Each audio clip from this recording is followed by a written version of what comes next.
Welcome to Mysteries, Monsters, and Mayhem. I'm Shannon Lawrence. And I'm MB Partlow.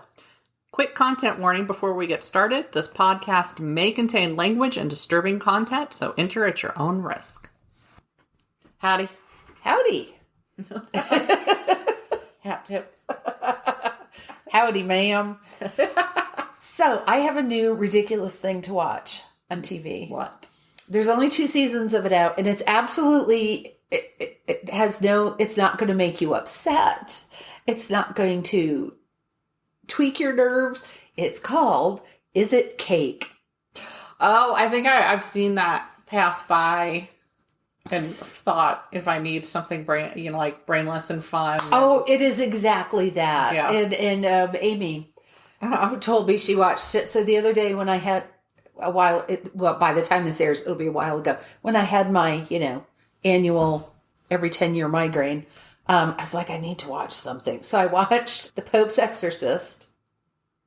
Or did I watch something else? Anyway, I watched some movie that was very dark.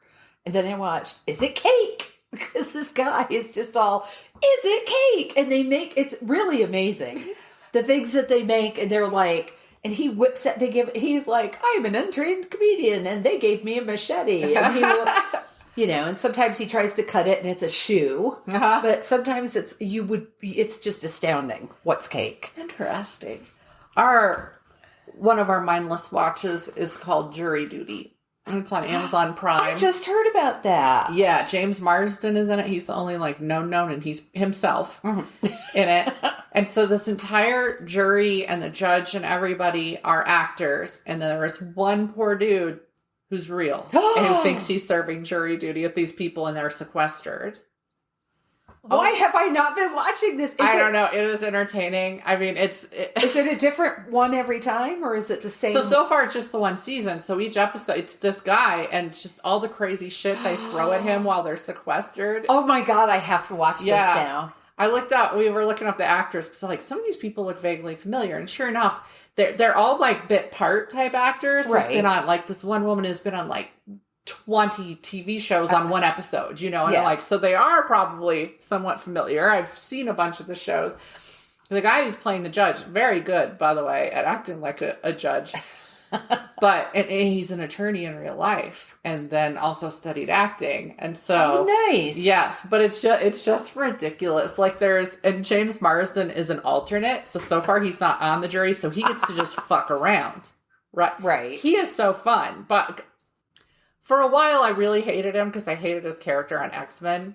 His character was that stick up the ass, goody two shoes type of character that I cannot stand, Captain America and Avengers, even though I liked the original Captain America and I love Chris Evans, but I like him when he's playing a rascal. And dead ass.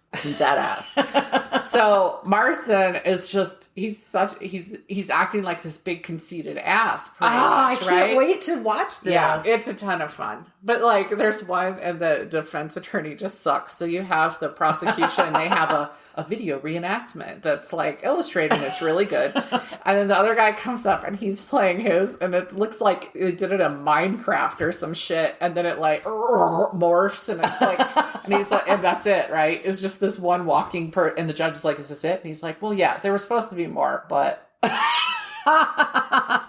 So that's been entertaining us. Jeff started watching it before I did, so I actually didn't see the first episode. I will have to check that out. Yeah, it is. It's funny. And I mean, sometimes it's kind of a slow burn because you're watching all these, but I'm these actors have to be. They did a really good job because these people have to be on the entire time they're around this guy. Right.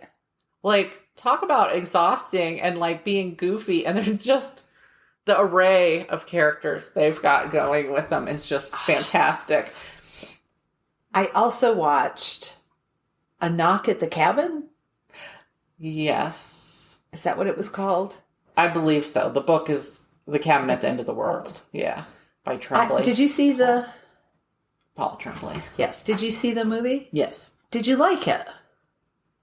I didn't like the ending, but you probably would like that ending more than the book because you did not like Tremblay's vague endings. Whereas I felt like the ending undid the entire premise of the book and what it was supporting.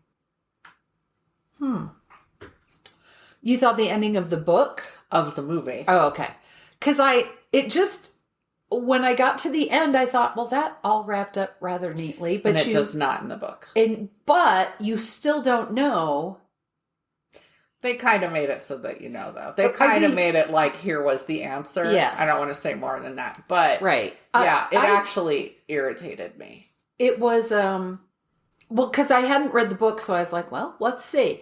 Dave Bautista. Mm-hmm. He did a good job. Put a pair of glasses on him. It changes his whole character. He's so... Well, but he also toned down his voice and everything. Yes, and was he very did. gentle speaker in it. Because he plays... Drax? Dax or Drax in the Guardians of the Galaxy. Mm-hmm. So, yes, he was very toned down. And the character he's playing is a first grade teacher. I felt like... I liked the two book guys. Handled, but that's the thing, is the movie undid.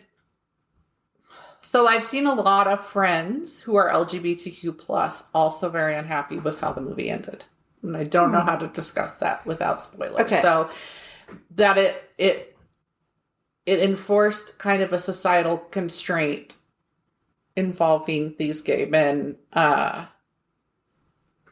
was not done in the book, because in the book it was different. Now I want to read the book. But I'm telling you now, because you didn't like how A Head Full of Ghosts ended, because I like Trembley's vague endings, I don't think you'll like the ending. Okay.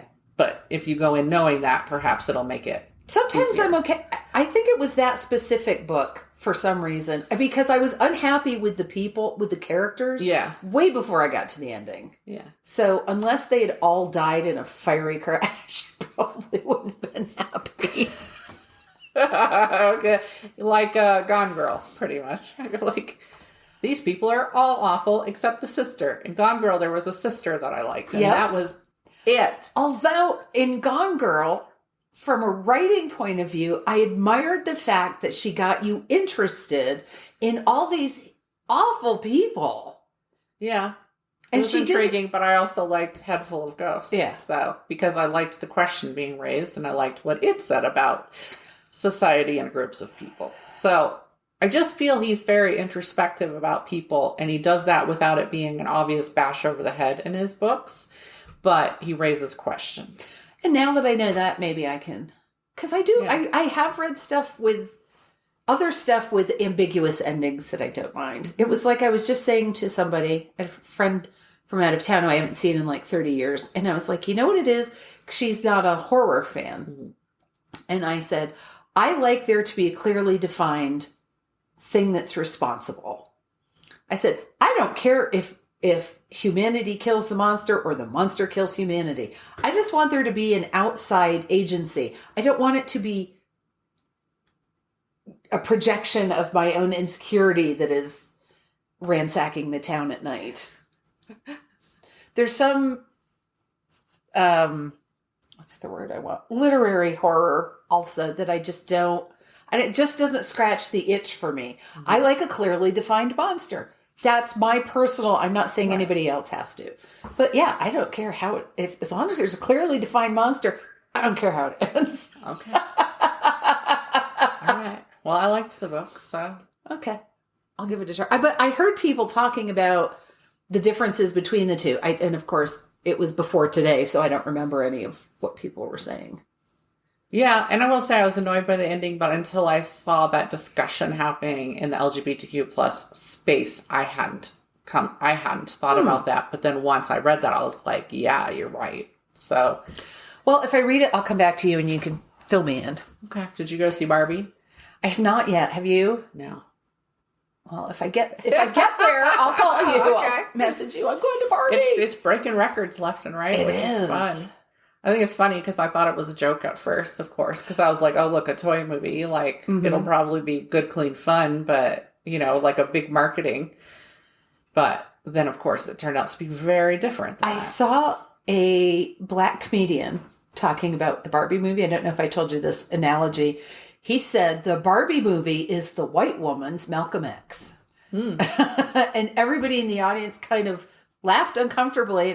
But it makes sense. Yeah. So I was like, well, I will have to see. This is the in-your-faceness that you got from Malcolm X, right? But and just the straightforward, and yet dressed in entertainment.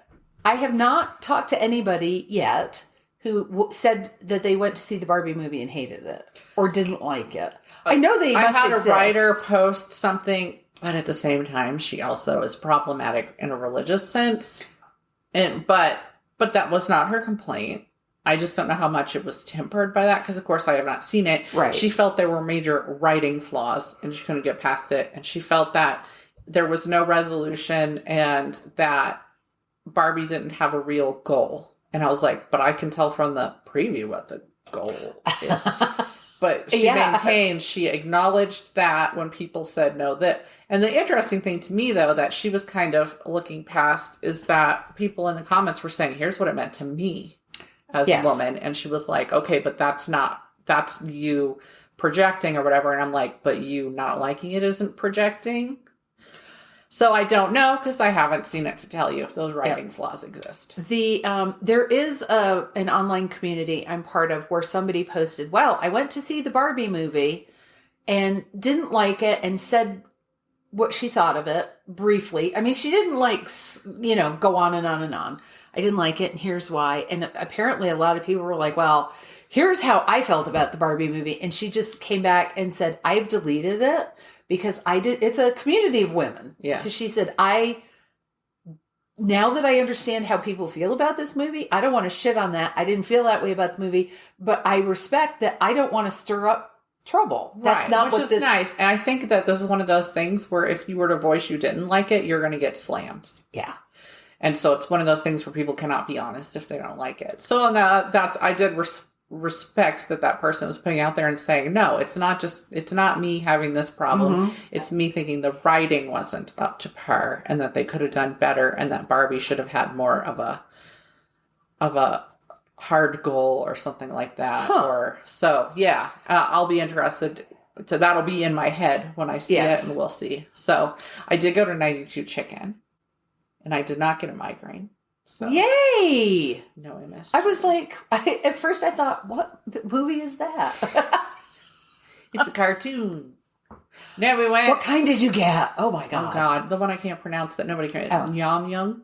Okay. Is how I said it. I said I'm going to butcher that. She did not correct me. So now I like it when they tell me how you're supposed to correctly pronounce it. But what was the description? It didn't have a description. I just saw a bunch of people in the food group saying this one is the best. Oh. And it was really good. And I cannot for the life of me tell you what flavor that is. So I can't remember what I got now. More of an Asian style flavor than say, because for example, a barbecue. Oh yeah. And Jeffrey got like spring onion something. Mm-hmm. I had a taste of that. And it was like they distilled onion. Like even for him who likes onion, it was a lot of onion. Because people were recommending, I said, these are the two I saw primarily recommended in the food group if we want to try those first and then go out from there. Because somebody had said, get it plain and then get all the different sauces. And that the sauces were on the counter, but they were not. Oh, because both the two times I've been in to the right on the counter, they're in little containers. Yeah, they had the radish, which I also got, the daikon, the pickle. It was good. I discovered I could only eat a few bites. And then after that, it stopped being good to me. So, but it's a thing. I really liked those first. It tasted like, again, distilled coleslaw or something, like in one pickled radish. But yeah, that was it. That was on the counter. So we did not do that. So we each, but you get a giant box. So definitely, it was more than either of us needed to eat. And we got dumplings. So I could see next time getting that stuff, the radish and the dumplings and some rice. And then just getting one box of plain and some sauce. But again, they weren't out. So I was like, I didn't want to ask. We had dumplings and they were really good. Yeah, they were good. So I was happy with the food. We did have to... So we were looking at it and we're like, okay, so this is missing. And went back to her and she's like, oh, yeah, that's right. And she had it in a different bag for somebody else. And then she was like, I'm so sorry. She's super nice about it. And then we're looking at it again and I'm like, wait, we're missing like a whole box of chicken. And then I had to go over there and she's like, oh crap. And that was in the bag. And she's like, I wondered why something. I didn't she kind of tapered off. So I don't know what she was saying, but I was like, all right, we have everything now. Now, it might have been after the last time we recorded that I stopped and picked some up on my way home. Yeah, I think you were going to. And It's very good. It did have a great crunch. And yes, she was very nice. And because I ordered and I was waiting, she was like, go get an ice cream on a stick. They didn't give me an ice cream on a stick, even after they forgot two things that we would have gotten home, been like, half our food is not here. Apparently, sometimes they just do that. So I sat there and ate my little ice cream on a stick while I was waiting. Lame. So, I mean, it was deserved ice cream on a stick. It was like melon or peach flavored ice shell. I don't want that. Yeah. Okay. Anywho. So I'm going to today talk about, I've called this one, The Road to Hell is Paved with Good Intentions. Okay. Or, something like that. So, because, Bible-y admonitions on my behavior have never been a big thing for me. But I can remember hearing things like that when I said stuff like, I meant to clean my room. I meant to take the garbage out. Well, the road to hell is paved with good intentions. Yeah. So, the people I'm going to talk about today, I guess you could say sort of that their intentions were good in a very narrow and illegal fashion. In a vigilante sense. In a very vigilante sense. That's giving them, some of them, credit they don't deserve. And how the hell did I get? Oh, these are both took place in Maine. I don't know why I just went, I'm going to research Maine. Came up with these two. So, I'm going to start with Stephen Marshall, who was born in Fort Worth, Texas in 1985. So, as a child, his family moved to Nova Scotia. That's, for anybody like me who is geographically impaired, that's 2,500 miles away. It's Texas to the tip of the continent. They're also two very different places. Oh, very much so. So his parents divorced in 1996. And in 1999, he moved in with his father in Cul-de-sac, Idaho, which was 3,300 miles from Nova Scotia. But Idaho is way more similar to Texas. No, I'm telling you. Well, I mean, politically, it's way more similar to Texas. It's its own flavor of strange. Objectionable? Yes. I haven't had good experiences with Idaho. Now I have a cousin who's there who turns out he is objectionable. Oh.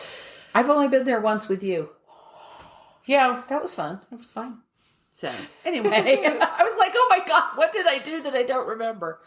Because if you have a problem, I must be responsible. Anyway. So they're in Cul-de-sac, Idaho.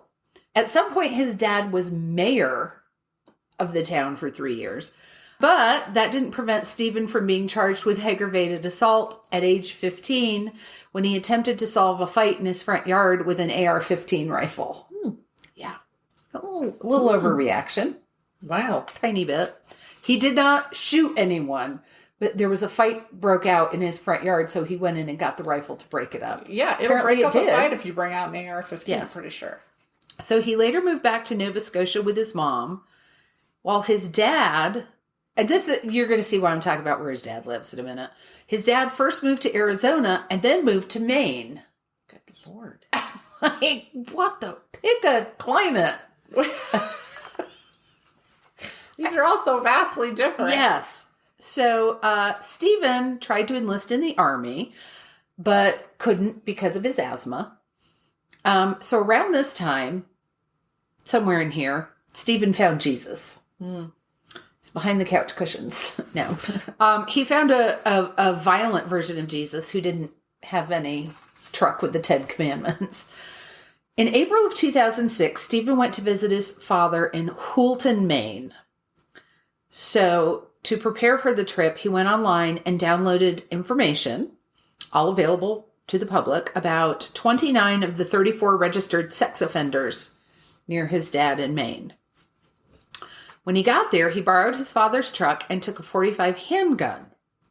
First, he drove to Milo, Maine, where he shot and killed 57-year-old Joseph Gray, who had fallen asleep in his living room while watching TV. He was actually watching Forensic Files. His wife woke up when the dogs started barking and got up and saw a dark figure fire 2 shots through their front window. So it turns out Gray had been convicted of raping a child under the age of 14. Mm-hmm. Stephen then drove to Corinth, Maine, where he knocked on the trailer door. But he didn't get there until like 8 a.m. in the morning. The other one was at like 2 o'clock in the morning, and they weren't that far apart. He knocked on the trailer door of 24-year-old William Elliott. When Elliott answered the door, Stephen shot him several times. Elliott's girlfriend was able to get a photo of Stephen's license plate as he was leaving.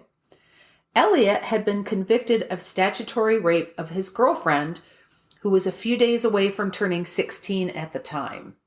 And I want to point out that Elliott was 19 when the offense happened. I do not know if this was the same girlfriend. So it didn't say. Stephen fled Maine, abandoning the truck when it broke down.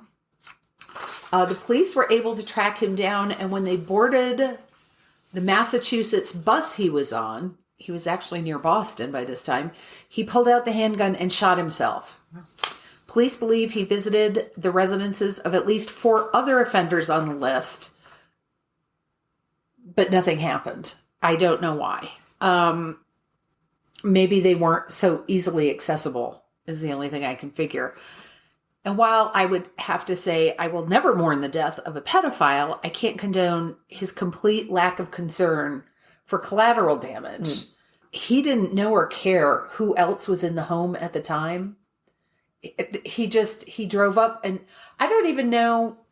The guy who fell asleep on the couch watching TV, I suppose if you could see his full face, you could see who it was. But, what if it had been the guy's brother sleeping on the couch? Right, or his kid. Yeah. What if when he shot the guy in the trailer, they had had kids in the...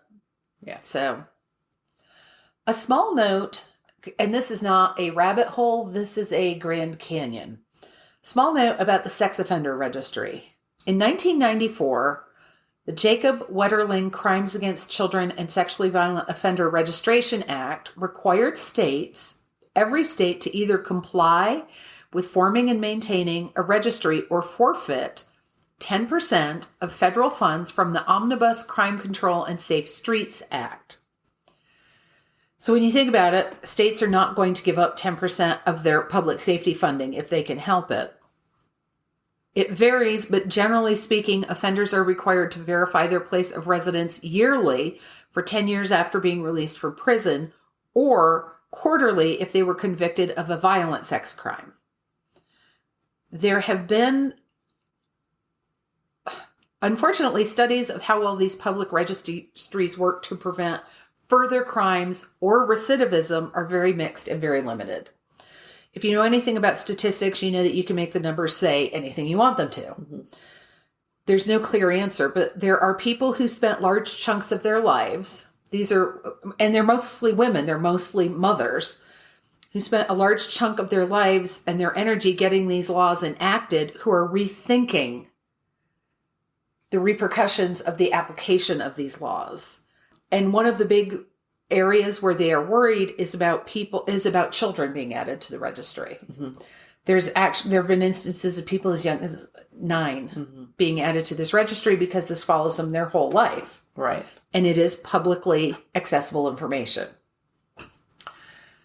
So that's a whole different topic for a different day. Yeah. That's funny. I was talking about the other day because of the little shithead athlete, promising young man. Yes. Yeah. I don't even want to say his name really, but because something had come up with him because he's out, of course, and he's hitting the bar scene in Dayton, Ohio.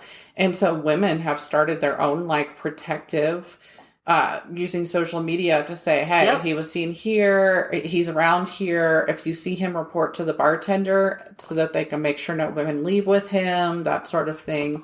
Because, he learned no lessons. No, and he's changed and he's going by his middle name now. Yep. And yes, I republished that too. Yeah. When it came across. But when I went to look up and make sure this was true before I shared it and all of that. That's actually, and what I shared was just the change in name, of course, and it led me to the other stuff about the women having this network, basically using social media. Now they are also doxing him, and that is not okay. We should not be doxing people. No. Even if it feels super satisfying. But that is only a few people, but the rest are just trying to protect each other. But I was reading a comment on it about registering as a sex offender. And there was a man on there who was like, you can't make me register ever again. So clearly he had a personal stake in this, and he was talking about how twisted it was and how it's punishment going on beyond the actual legal punishments, and that technically it's illegal under blah, blah, blah, the Constitution. There are cases that it's unconstitutional to publish all of their information. Yes. And so he was railing about this. The number of men who were backing him was dismaying. But that's the thing is, I was talking then about the nuances. Statutory rape can really be, can be an extreme charge for something sometimes, depending upon how they've set up their statutory rape charges. If you're a year different from each other, that shouldn't, and so unless it has age difference. If there's a year or two age difference and it's consensual. Right. Then that can be, if you're all in high school, so that's when it gets tricky, right? I'm not going to go into any specifics there, but that's a charge that can be tricky. Or you have horrible bosses where he peed in a playground in the middle of the night when there was nobody there, and it had to register as a sex offender. And it's funny in that movie and everything, but at the same time, that does show you where it's problematic. And I'm like, the problem is, because I started to say, well, then judges should be able to decide if that's part of the sentencing or not. And then it is a legal part of your sentence, right? If they're like, and you must register. But then I look at a judge who lets off a promising young man, and I thought, fuck, that takes away the complete protectiveness of it. So yes, it is very tricky. It's something that somebody could probably do a whole episode discussing, and then some. And I was not expecting to fall into that when I started this. Right. I was just like, So I can get why there's issues about it depending, but at the same time, like, how do you protect people from somebody, because sexual crimes, when it's an actual sexual crime, that person is going to likely repeat it, because it's a whole mentality. It's a whole, So that's the trouble. Like, if somebody murders somebody, they're not necessarily ever going to murder somebody unless you get your serial killer or your this or that, right? And then, so like, if you applied a law because of serial killers that applied to everybody who killed somebody, it would be tricky, because this wife murdered her husband in self-defense because he'd been beating her for years, right? And then she has to do the same thing as a serial killer. That's the problem with humanity. That's the problem with law, is that everything is different, and there are a billion different possibilities for every single incident that we look at. Yes. And one of the things is... It's Schrodinger's crime. Oh, God. Good God. One of the things was that when these registries were first established, it was supposed to be, all that information was only supposed to be accessible to law enforcement. Law enforcement, in turn, was supposed to turn around and say, let a neighborhood know you have a violent sex offender. We actually have one in our neighborhood. On my, like, 2 doors down from us. Boop, right over there. Now, I happen to know that this person he's in a group home for the aged. I don't think he can get about, but... Gotcha. Anyway. So that's one of the problems was, initially this was only supposed to be accessible by the police, and now it's very easy to find the information online, and people will do what people will do. Yep. Okay. So, on a slightly different track, I'm going to talk about Thane Ormsby. The connecting here is just, they're both in Maine. They both thought they were doing a good deed. Amity, Maine is a very small town, less than 250 people at the last census. Every town I'm aware of that's called Amity is a small town. There's one in Oregon, and there's, of course, the one from Jaws. I just think that's funny. But it's on the Canadian border of Maine. It's the kind of place where everybody knows everybody, and everybody's usually up in everybody's business, because that's how small towns go. On June 22nd, 2010, Jeff Ryan, who was 55 years old, his 10-year-old son Jesse Ryan, and friend Jason DeHaan, who was 30, were all violently stabbed to death at Ryan's mobile home. Ryan had been stabbed multiple times in the back by a shed behind the mobile home. The friend, Jason DeHaan, was killed, I believe, in the living room. Jesse had been stabbed and killed as he attempted to hide in a bedroom in the back. The police did not initially have any leads or any suspects because there was no reason. They couldn't figure out any reason for this crime or why anyone would want to hurt these people in particular. There was no robbery. There was, although the truck was missing. But that's, like escape or... Well, okay, so this was 2010, and a 1989 Ford F-15 truck was missing. Yeah. And police went to work tracking that down. They were able to obtain some DNA evidence from a cigarette butt and a beer bottle at the scene of the crime. Jamie Merrill, who was the ex-wife of Jeff and the mother of Jesse, kept going to the state police and begging them to find who had murdered her son. It appears that this was not... There was no bone of contention between the parents. The kid lived with his mother, but spent a lot of time with his dad. And apparently, they weren't in love anymore, but apparently they got along well enough. They were still on friendly terms. 2 weeks later, the police were searching the house of Robert Strout, who was the father of an ex-girlfriend of Jeff Ryan. They thought Strout might have helped Thane Ormsby, who they'd just arrested in Dover, New Hampshire. That same day, police found a knife, which they believed to be the murder weapon, in a bog, only in Maine, in Orient, Maine, where Strout lived. So the connection, Ormsby, who was 21 years old at the time of his trial, so he's probably 19 or 20 at the time of the murder, he wasn't from Orient and grew up almost 150 miles south near Bar Harbor. He was a kid who had a really rough upbringing. He had been removed from his mother's custody, possibly more than once. She was violent, abusive. But at the time of the murder, he was living with Robert and Joyce Strout. It never really expressed why he was living there, but he eventually, when the police took him in, Strout confessed to helping Ormsby set fire to the stolen truck, hiding evidence from the crime scene, and taking Ormsby to New Hampshire to go into hiding, staying with Strout's son. Ormsby was found guilty and sentenced to 3 life sentences. Strout wasn't charged at all in connection with the murder, just the arson on the truck, but later spent more time in prison for selling opiates to his grandson. His grandson. Fucking prince among men we have here. While Ormsby was living with Strout, he was presented with the facts, there's air quotes there, about Jeff Ryan. Ryan had once dated Strout's daughter, Tamara, and had fathered a child with her. So Strout had a bone to pick with him. He also said Ryan was a longtime drug dealer. Later police investigation showed absolutely no evidence to support this. The guy didn't have any trouble with the law. There were no complaints. It wasn't like just nothing. He was just a guy. So what I took away from this is that Robert Strout had an emotionally damaged young adult in his household, and for whatever reasons, he wound him up and pointed him at Jeff Ryan. It isn't clear, was he trying to avenge his daughter? Was he trying to avenge his family's honor? Was he trying to protect his right to sell opiates to his grandchildren? Addition to the knife in the bog, another very similar knife was found under the seat of Strout's car that also had dark red stains on it.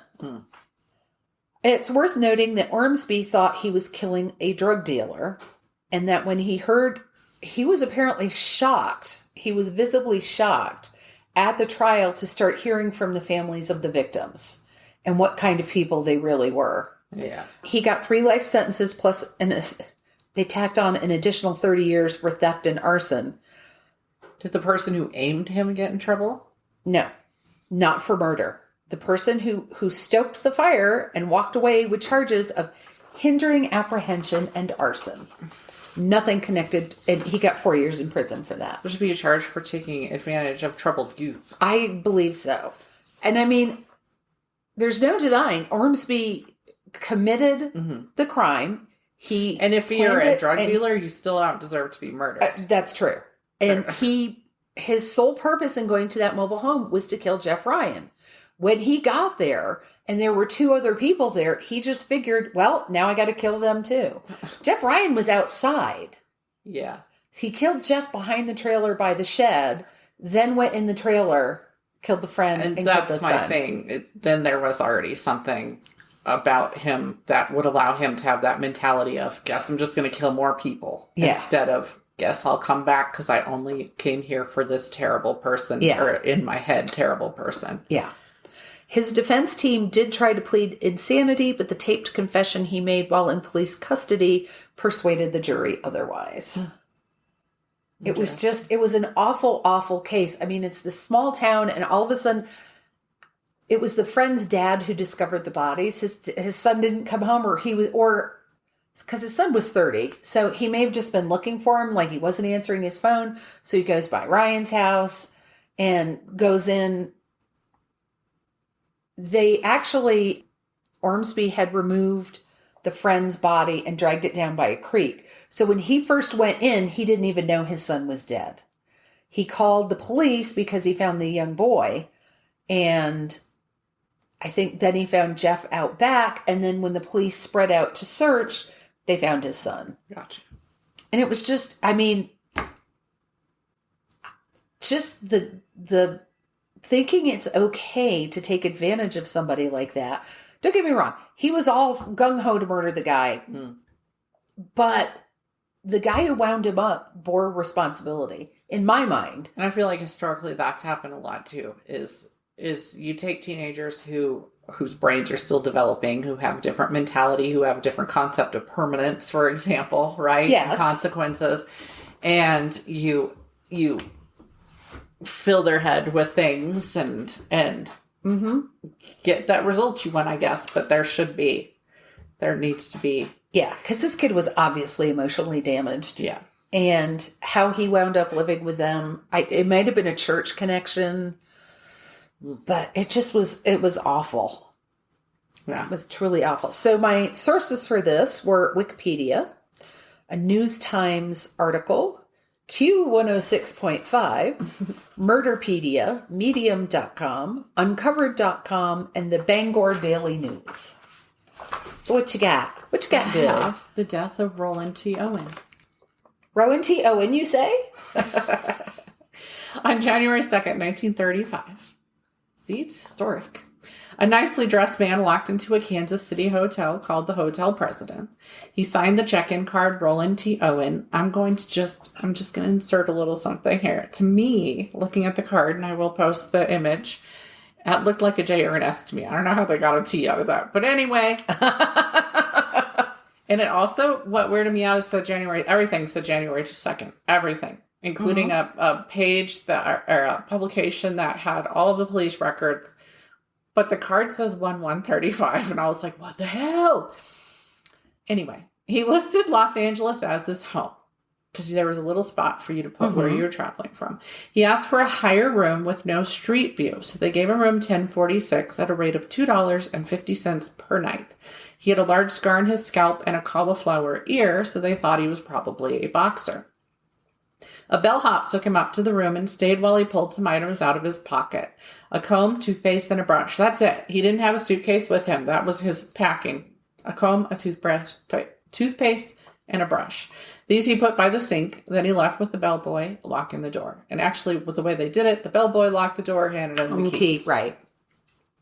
A maid named Mary Softio came in later when he was back in the room. She cleaned while he combed his hair. She walked in thinking that the woman who'd still been there, been there the night before was there. So there was like this whole moment of, what the, and then she apologized to him. And I have to say, like this time frame, they just go in these people's rooms constantly. And that's what you're going to see in this story is like the bellhop goes in, the maid goes in.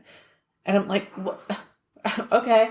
I would not have enjoyed that. And how long did it take him to comb his hair? That was my thing. I was like, wait, and obviously it couldn't have been long hair because they could tell he had a scar on his scalp. No, he had short hair.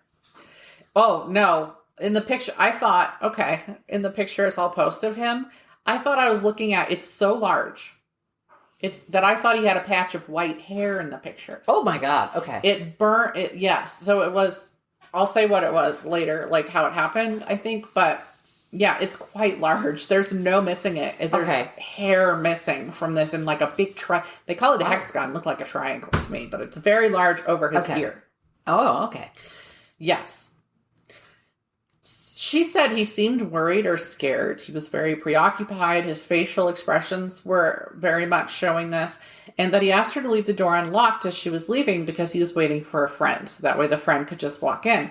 When she took up towels later, having removed dirty ones during her earlier cleaning, he was sitting on the bed in the dark room and doesn't appear to have spoken to her. He's just lying there on top of his covers. The next morning, she went to the room again, but it was locked from the outside. She could tell because if he'd locked it from the inside, she would not have been able to unlock it from the outside. Okay. In general, there just wasn't a bunch of locking happening here. She felt he had been locked in by someone else. Just like the night before, he was sitting on the bed with the curtains closed. She saw a note to someone named Don saying he'd be back in 15 minutes and asking him to wait. And then he took a phone call and spoke to someone named Don, telling the caller he wasn't hungry. No, I'm not hungry, Don. I already had breakfast. And then a pause, and then, no, I'm not hungry, is how the conversation went. At a different time when she returned, he was arguing with another male. People in neighboring rooms also reported arguing between multiple people, including one female voice. And it went on for hours, and there was a lot of profanity and just the loud voices. And there was at least one person who reported some abrupt sounds, and they just thought maybe somebody was snoring or it was something weird like that. The phone was found to be off the hook by the switchboard operator, but he'd asked for a wake-up call, so a bellboy was sent upstairs during this time to get him to put the phone back on so that they could send them. The most invasive hotel ever. You would not have enjoyed staying there. No, not even a tiny bit. So the bellboy kept knocking, and a male voice said, "Come in," but the door was locked. And the man inside wouldn't open it. And again, if you lock it from the inside they were unable to unlock it. Yes, which is interesting. Because you don't even have that security now. But finally, frustrated and unable to enter, he just yelled through the door, "Hang up the phone," or whatever. "Put it on the hook." And he left. Because it sounded like just some really weird situation. The next switchboard operator signed in at 7 a.m. and discovered the phone was off the hook still. So she sent another bellboy up who met up with the same luck. But he got an, okay, I'll do it. Like, all right, through the door or something like that. The operator sent someone else up at 8:30 a.m. And this one used his key and got in. And I was like, well, how'd he get in? Is it a master key? It sounded like it was a master key. That whole thing was very confusing to me.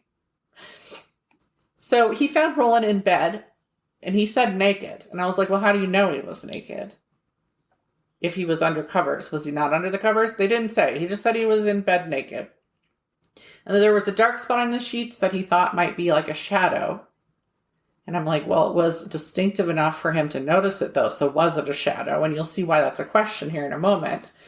And the man was breathing heavy, but like they didn't talk. The bellboy said the phone stand and the phone had been knocked down on the ground. So he just picked everything up, hung up the phone, and walked back out, thinking the guest was passed out drunk. A woman thought to be a sex worker by the staff. They had seen her before. She was familiar to them. Came in and went to the 10th floor. She rang for the elevator soon after being dropped off, stating her client in 1046 wasn't answering the door. That's the room he was in. A different publication said 1026, but that they thought maybe she just had the wrong room and it was meant to be 1046. She said it was odd that he wasn't answering the door because she had worked with this fellow before. And he was consistent. He was a good client. The phone once more got taken off the hook at some point between then and 10:30 a.m. So they sent another bellboy up. I'm like, if he wants the fucking phone off the hook, let him keep the fucking phone off it. It's so weird. But this bellboy let himself in, just like the last one had. Roland was on his knees, holding his head, and his head was bleeding. And he was nearish the door, kind of in the hallway that was there. Mm-hmm. There was blood all over the bellboy flipped on the light at this point to be like, well, what's going on here? And there was blood on the wall and on the bed, and he could see it in the bathroom. Oh my God. So he just took off. He took off and he got the manager, the assistant manager at that point, and they called the police and for a doctor. So I couldn't find how long it took for the help to arrive or anything. But it couldn't have been that big a time because this is way back when, if somebody could get there pretty quickly, But the doctor got there first before the police. And when they went upstairs, Roland was now in the tub and he had been tied up with clothesline. He had blunt force trauma to his skull and had been stabbed repeatedly in the chest. His lung was punctured, and he was covered in dried blood. So it had been a while. The doctor estimated from what he was looking at that it was about 6 hours old. He felt it had been hours since this had happened. Huh. There was also blood up on the ceiling, which I'm thinking, both you see in like the crime shows, right, with the stabbing or the hitting, when they pull that weapon back, it splatters up there. So that looks like what happened there, at least. Bruising on his neck also seemed to show that someone had tried to strangle him. In general, they said that he had been tortured and violently, of course, attacked over a period of time. I think the bellboys were doing it. Right? They're like, hang up your fucking phone. Before falling unconscious, he responded to questions about who had done this to him by replying no one or nobody and saying he'd fallen. They said, well, then how did it happen? Because who attacked you? Who hurt you? And nobody. And, well, then how did this happen? Well, he said he fell and he hit his head on the tub. Was the knife sticking out of the tub? Did you hit your chest on it? I fell on a knife 3 or 8 Yeah, but times. He wasn't going to. So he had time before he was out. And he ended up slipping into a coma. But he had time to point the finger at somebody. Like that perfect last moment that you love in a crime, right? And he was just like, no, nobody did this. It was totally me. I fell down. He was rushed to the hospital and he died there the next day, never having come to again. The investigation showed that his stuff was missing from the room. No clothing. Wait, so there was no clothing in the room? Nope, nothing. And all he had, of course, he didn't check in with luggage, but he had the clothing on his back and that was all gone. And he had a comb and a toothbrush or a toothpaste. All gone. Okay. They found a hairpin. They found the label of it. I like how they pointed out it was a cheap tie. The label of a cheap tie, which would prove to be from a New Jersey company. A bottle of dilute sulfuric acid. And then there were 2 glasses that had been in the room already. And one was like in the sink chipped. One was said to have fingerprints on it. But I'm going to throw in here that they also said a different article said, no, the fingerprints were on the phone. A different article said the fingerprints were on the table that the phone stood on. Okay. And so, choose one. But they were so small, they felt that they belonged to a woman, most likely. No weapon was found. Also not found were the hotel-provided items. The friggin' towels that the maid worked so hard to get in there, shampoo that was provided, all gone. All of this shit is gone from the hotel room. Was the Gideon Bible gone? Did they use it? I don't know. I was just, as soon as I said that, I thought, I wonder. But they did go through the closet, all of the drawers. There was nothing in that room. Everything had been removed except the things that I listed being found. Huh. In an attempt to find Roland's family, the KCPD looked for a Roland T. Owen in LA, but discovered there was no such person. So they put out information in the local media, allowing thousands of people to come see his body in an attempt to have him identified. No one could, though. There were a couple little things. One man had reported being waved down in the 4th at 11 p.m. He was driving. He was like a government worker of some sort or something like that. So the man flagged him down and thought he was a taxi. And he apologized, and he was like, but could you drive me somewhere where there might be a taxi? He was disheveled and only wearing an undershirt, pants, and shoes. No coat, no shirt. He was cut on his forearm and was like cupping, like there was more of an injury and was collecting blood. And he said that I'm going to kill somebody for, what they did to me. But he didn't go into detail. He asked the man to drive him to where there were taxis, like I said, and the driver did agree to do this. And the strange man was able to catch taxi and take off. So he drove, they saw it, the driver honked to get the taxi's attention, and then this guy went and got in it. This man, the driver, went and viewed the body during the viewing, and he said he recognized the cut on his arm. Mm-hmm. He didn't say he recognized his face, but he thought that it was the same person who had flagged him down. Several bartenders also identified Owen as a man who had been in the company of several women around town. When hotel staff said that Roland had mentioned staying at the Muhlebach Hotel before moving to the President because of lower rates, it was actually double the cost at the Muhlebach. It was $5 per night. Ooh. And I think an article said that was the equivalent of like $80 a night. Okay. So I'm like, was it $40 for the two? Police went there and inquired about him. No one under the name Owen had checked in, but the staff did when they gave the description. And again, this distinctive scar, people are going to remember it. They said, oh no, that was this guy, Eugene K. Scott, also of Los Angeles, Following up on that name, they once more found there was no such person in LA. They also ended up finding like fight people in charge of fight competitions and stuff like that. And this person was an aspiring professional I think they said wrestler though, which usually you don't get punched in the ear for that. But anyway, he was looking into some sort of fighting, this person, and that was under a different name. So, but different promoters could not agree, who had both dealt with the guy, could not agree that they recognized him. There you go. So, like, one promoter was like, yeah, I know that guy, and I sent him to this guy, and the other guy went, no, that's not the guy. So, really didn't get anywhere helpful. Police started contacting other police departments to put out the word, hoping his distinctive scar would help someone identify him. They really went everywhere, and it was in publications, and just, they really spread this around. Finally, police gave up on trying to identify him and once more went to the press, saying they would be burying him anonymously in the local potter's field. This got a phone call from a man who didn't identify himself, stating that he'd pay for the burial. No, don't put him in the potter's field. I will send you an envelope of cash to pay for this. They asked what his connection to Roland was, and the man said, quote, Owen hadn't played the game fair, and cheaters usually get what's coming to them. End quote. The money did in fact arrive, and a funeral was given. So an envelope did arrive, and then money was sent to a florist in an envelope as well.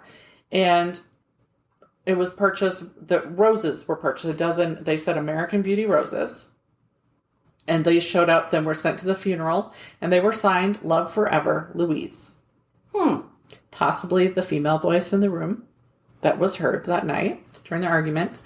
The case was billed as the perfect crime, worming its way into periodicals at the time, including Official Detective Stories was the name of the publication. While these netted plenty of letters, none of them led to Roland's family. In the meantime, the mother of a man named Artemis Ogletree, who had left Birmingham in 1934 to hitchhike to California, started getting letters, ostensibly from her son. Oddly, he had always been good about sending letters, but they were always handwritten. He did not know how to type. Okay. And they were very simple. He was not flowery with his words. He didn't elaborate on things. He didn't use a lot of slang of the time. But these new letters, there was a small gap in time. There were a few weeks, and so she hadn't heard from her son, and then suddenly she's getting these letters, and each letter was like, I'm going to New York. I'm going to here. I'm going to Egypt. I'm going, each one would say a different place that he was heading to. But they were also typewritten, and they were very wordy and elaborate compared to his. So she instantly was like, this is something's wrong. This isn't my son. The first was sent in January after Owen's death, though. Oh. Then another came in April, and in August a phone call came in from Memphis. The caller said he was a friend of Artemis's and that they'd met in Cairo, where Artemis had saved him from a gang of men. He called himself Godfrey Jordan. The phone call set off alarm bells. She said it was very weird and rambling, but the person clearly knew her son. Okay. But this just adds to her now. She's like, I think the same person has sent me these letters. She was not a dummy, this woman. Determined to figure out where her son was and feeling like something was terribly wrong, she contacted the State Department to find out if he had gotten a passport. She contacted Customs to find out if perhaps he had a way to get on a ship without a passport. She contacted the consulate in Cairo to find out if perhaps he had really been in Cairo and had a mishap with a gang. Like, it's the 30s. I was impressed by Ruth. Her name is Ruth. Or Ruby. Sorry. One or the other. I don't think I included it in here. But yeah, Ruby, like, good she on was her. Getting that shit. Like, and then she contacted the precursor to the FBI, which was just called, it was under the Justice Department, and it was the Bureau of Investigation. And then she contacted President Roosevelt to say, my son is a good boy, but I think he's gotten himself into trouble. Wow. Like, she's the mommiest of moms. And that would be FDR. In November 1936, someone showed her a Hearst publication. It was called like American Weekly, about the unidentified man named Owens. The scar gave him away as her missing son. Aww. She contacted police and let them know his real name, also giving them information on the strange person sending her letters and calling her. She did she was like, this person knows him. Like, they did know him. They had to have been around him. It's not just a prank or whatever. There were a couple men investigated for the crime. Thomas Wilbur Barlow was looked at in 1940, having been convicted of, quote, crimes against nature, which the best I could tell, like, they were equating it to sexual deviancy. So I believe it was terminology for homosexuality at the time. Probably. I could be mistaken. They thought his signature resembled that of a Donald Kelso, who had been affiliated with Artemis and had signed into the hotel registry. Now, they did find out that he had checked into 4 different hotels in Kansas City over a period of time, all under different names, but that this Donald Kelso seemed to be also checking into hotels. Oh. So, yeah, the name came up a lot, and they thought his signature resembled Donald Kelso, who had signed into all these places. And they pulled in this guy, Thomas Wilbur Barlow, and he was very confused, and his story kept changing, and they had him in there for a really long time questioning him, because this was now a famous crime. Mm-hmm. And ultimately, they realized, they decided the dude actually had syphilis that was impacting his brain. Oh, okay. So this gets dropped. Another suspect was Joseph Ogden of New York. He had murdered and dismembered a man. He had been in prison and asylums, multiple ones, including an asylum in Birmingham, and he had escaped. Oh. He was known to be homosexual, which again was a crime. He was known to use the name Donald Kelso as an alias. Okay. It was also thought his handwriting matched the Kelso who'd signed into the hotel, but when the FBI reinvestigated in 1950, they said it was not the same handwriting whatsoever. Ruby, that is her name, Ruby Ogletree, Artemis's mom, thought his friend Joe Simpson had committed the crime. Joe had accompanied Artemis when he left Alabama. When police ignored her, simply telling her they'd interviewed Joe and he'd parted ways with Artemis upon reaching Kansas City. Of course you'd say that if you murdered him. Yeah. She took matters into her own hands and kept trying to meet up with him, like arranged meetups, because, he had been his friend back there. And he kept not showing. She also contacted his high school and got his records so that she'd have, like, his handwriting and his information. Oh, my God. But it doesn't appear the police, like, even accepted that information or did anything with it. I bet she was inspired by Mrs. Sherlock Holmes. It could be. Because it would have been just a few years later when this happened. Yeah. She did arrange one meetup that he showed up to. Ooh. And then while she was sitting there talking to him, she watched him, she said, she was watching for his reactions, and she very pointedly said, I'd recognized the voice of the man who was on the phone, who called me. And she said that he looked away when she said that, and he turned red, and that he wouldn't meet her eyes after that. And so she felt that he'd implicated himself in that. But again, the police were like, okay, madam, why don't you go back to making some pot pies then? Yeah. So to end their conversation, he said, I've got a letter from Artemis that I'll bring you. So I'll come back and I'll show it to you. And of course, he never came back. He never produced this letter from Artemis. During the time period of this crime, the mafia was still growing strong in Kansas City. Like, you remember when we were out there, they had the speakeasy. It had been the old speakeasy. So they were very well known in Kansas City for just flaunting their blatant ignoring of these rules. And of course, the mafia were big on running liquor during that's really why they came to be, if I remember right, but it's been a while. It was also considered that Don Kelso could be a Don in the mafia, and that Kelso was the name. But as far as anything I found in it, no Don Kelso ever turned up. Okay. It was supposedly stated by the caller who paid for the funeral that Owen/Ogletree was engaged to one woman and had an affair with another, and that the shamed woman and the man on the phone had taken retribution for the act. But some articles appeared to feel this wasn't actually expressed on the phone call. So, whatever the cause, police were never able to determine who killed Artemis or what he'd been doing in the time since he'd left for California. Was he involved in some sort of criminal enterprise? Who was Don? And how did a bloodied murderer make a clean escape from the hotel without being seen? There was blood everywhere. Yeah. Well, that's why the towels were missing. And also how many different steps. Like, he was just holding his head at the one point.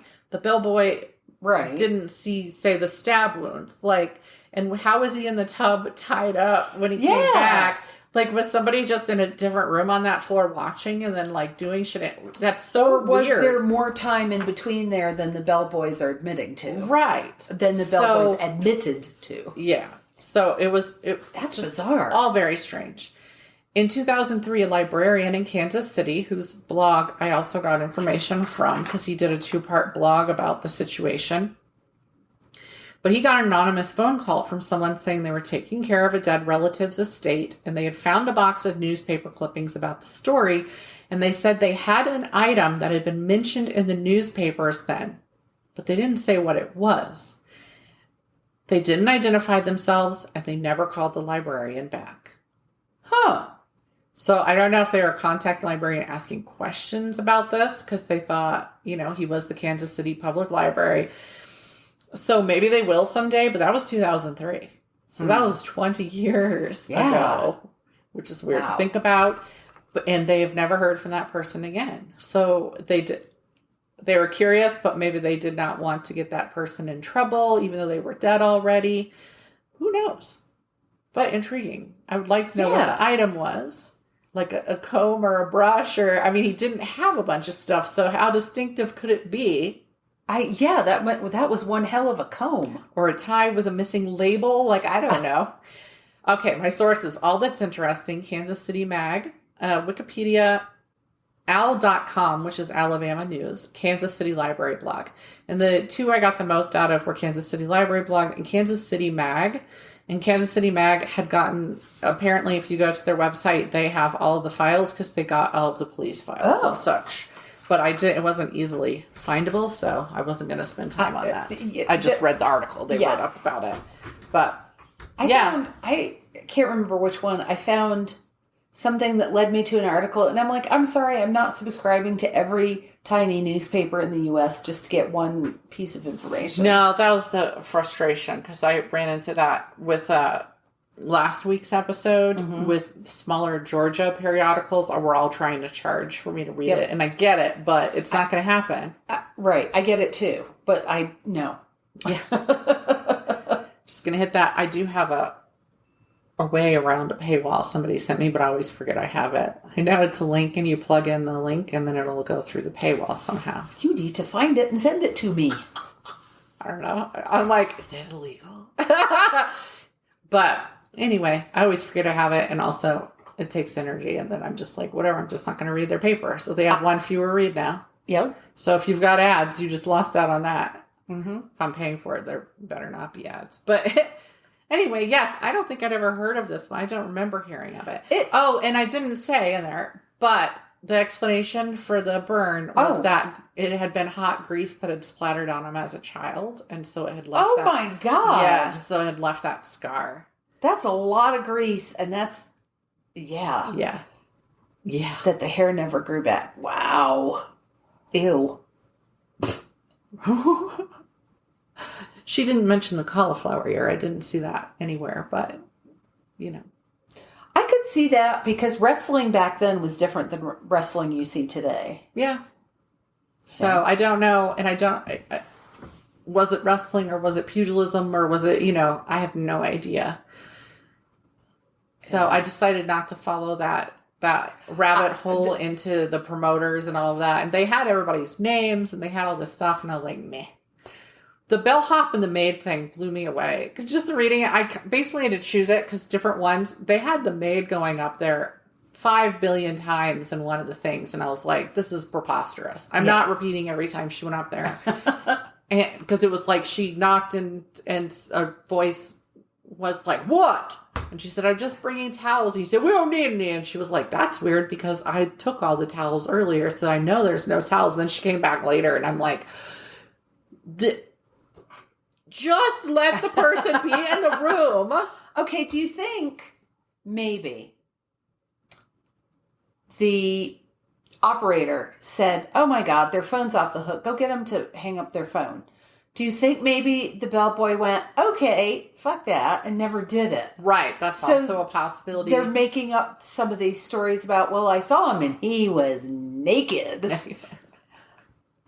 and there was a dark spot on the bed that might have been a shadow. So I'm like, why mention when they it? don't answer the door, that doesn't mean you should just go in. Stop it. So, yeah, that was all. I'm reading that, and I'm like, would you please stop going to this man's room?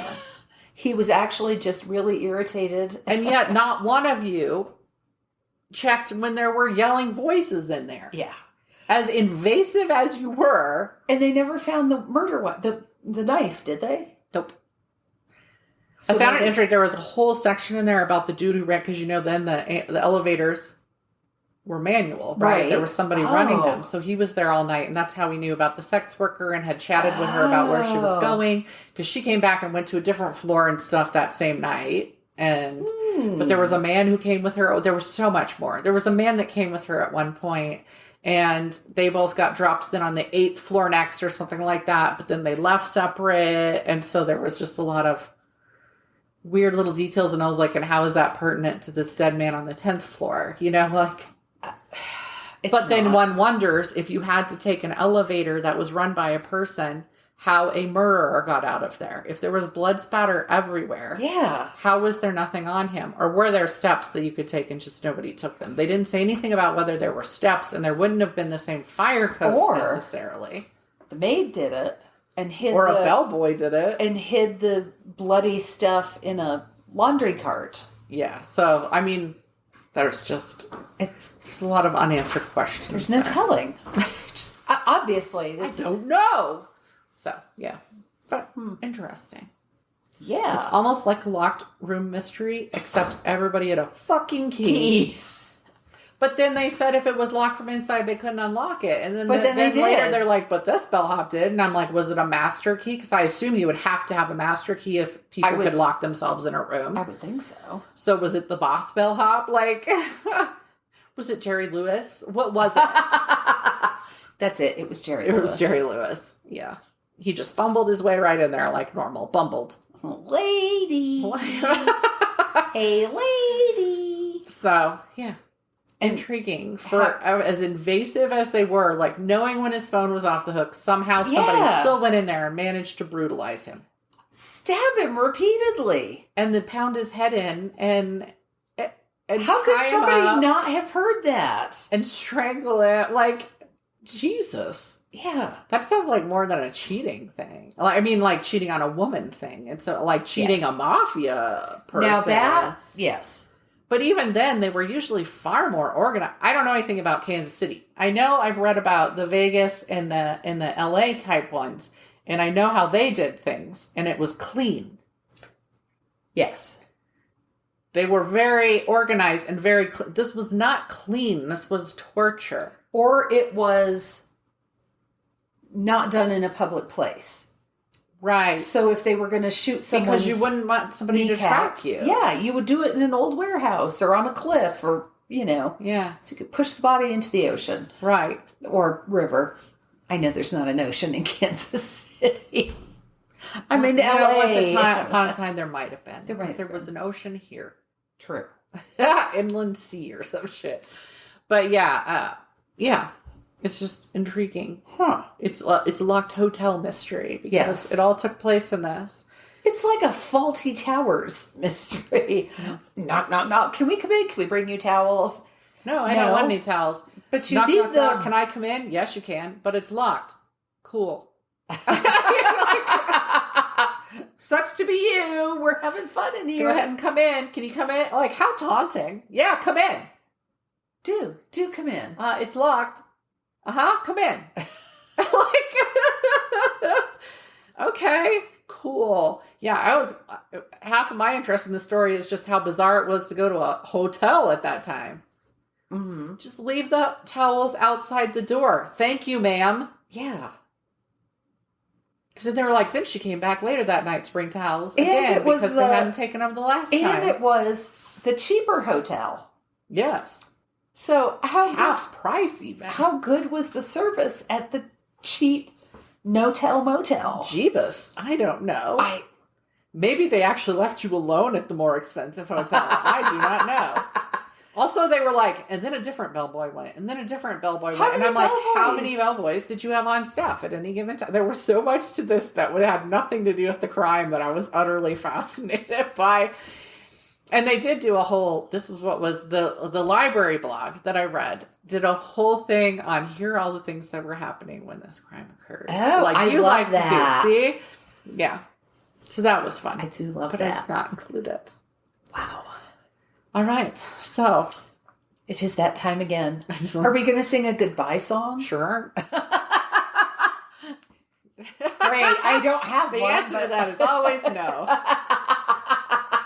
Goodbye, Slong, and thanks for all the fish. There's an aquarium that left, I don't remember where now, left Twitter. I'm sorry. Shitter. Yes. It was and they said thank you for all the fish, right? Yeah, so long and thanks for all the fish. Yeah. So. I just saw that. It was like the National Aquarium or something. Yeah.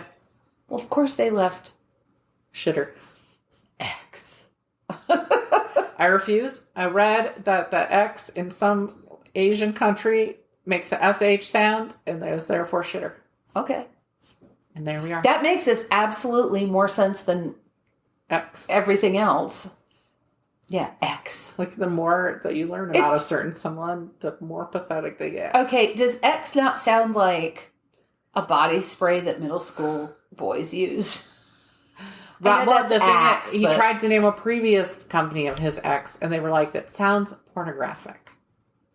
Sounds like it's a sex site. So then he waited and bought a different company and named it X. I'm surprised we're not driving an X. Okay. All right, bye. Bye. We'll talk to you next week. Thank you for listening to Mysteries, Monsters, and Mayhem. Find us on Facebook and Instagram or at our website, mysteriesmonstersmayhem.com. Please like, rate, and review, follow, and share wherever your favorite podcasts are downloaded. Thank you for listening and supporting our podcast. We'll be back next week with more shenanigans.